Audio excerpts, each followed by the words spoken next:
EU regime is doomed like the Holy Roman Empire. The RE was a group of papal territories in Central Europe that developed during the early Middle Ages and were dissolved in 1806 by Napoleon. Writing in an article for the think tank, the Bruges Group, Dr. McCrae said, just as the European Union is becoming less united, the RE was not really holy. It comes as the European Commission President, Jean-Claude Juncker, admitted there were now more cracks in the EU after Catalonia declared itself independent of Spain last week.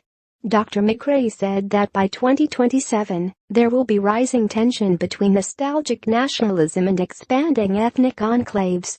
He said, among the commoners, rule by Brussels is at best tolerated, at worst despised. He wrote that in 2027 the chief Brexit negotiation, Michel Barnier, and his fellow commissioners will be behaving like the enlightened despots of the European past.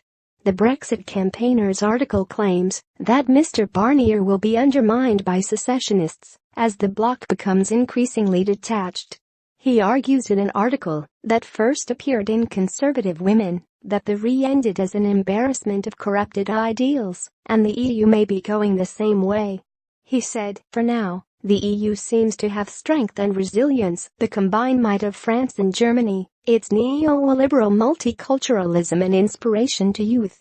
But 10 years on, and the view from Barnier's bastion looks less assured.